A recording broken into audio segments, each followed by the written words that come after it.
Vote के लिए जातीय जनगणना पर इतना बड़ा फर्जीवाड़ा कि जनता की नजर में गिर गई नीतीश सरकार।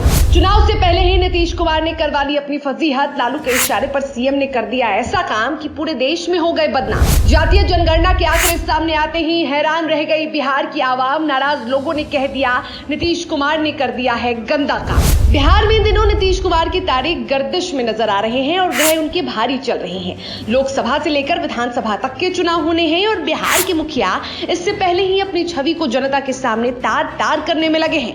इस बार यानी जातीय जनगणना के आंकड़े दिखाने के बाद से नीतीश बाबू की तो खूब फजीहत हो रही है। क्या सोचा था और क्या हो गया। सोचा था कि सर्वे के बाद एक तरफ जनता के सामने इस मुद्दे को भुनाकर खूब वोट अपने नाम किए जा सकेंगे, तो दूसरी ओर जिन जातियों का अधिक बोलबाला है उनकी जी हजूरी करेंगे। लेकिन ठीक उल्टा हुआ। जनगणना के आंकड़े पेश करने के बाद नीतीश जी तो नजर में ही खटक गए और सवालों के घेरे में आ गए।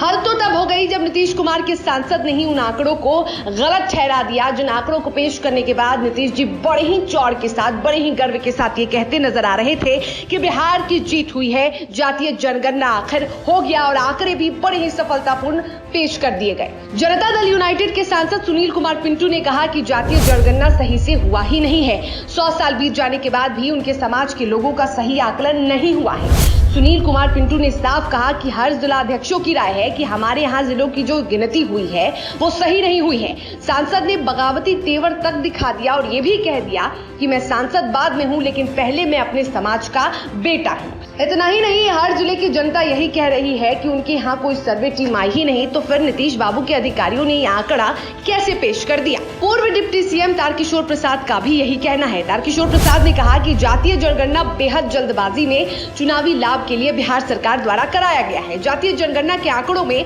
हेराफेरी हुई है, कई खामियां हैं। और हद तो तब हो गई जब उपेंद्र कुशवाहा ने इस बात को सामने रखा तो उनकी पर्सनल जानकारी को नीतीश कुमार के प्रवक्ता ने मीडिया के सामने बड़ी ही बेबाकी से पेश कर दिया।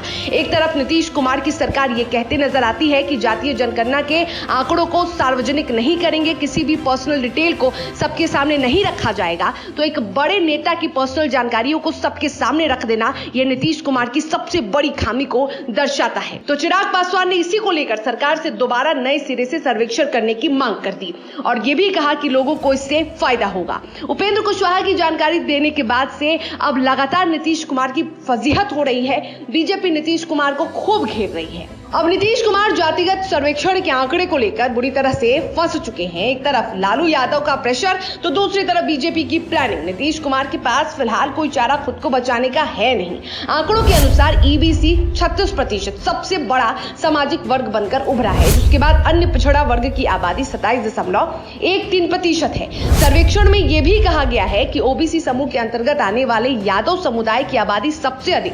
14.27% है। अब इन आंकड़ों पर सवाल उठ रहे हैं। वहीं नीतीश कुमार पर उनका दांव ही उल्टा पड़ चुका है। एक तरफ जहां सरकार ने ये ख्वाब बुने थे कि अधिक आबादी वाली जातियों से फायदा उठाएंगे, तो अब एक बड़ा तबका नीतीश चाचा के कारनामों को अच्छी तरह से समझ चुका है और उसका फायदा लोकसभा चुनाव में किसको मिलेगा ये सिर्फ अब जनता ही तय करेगी।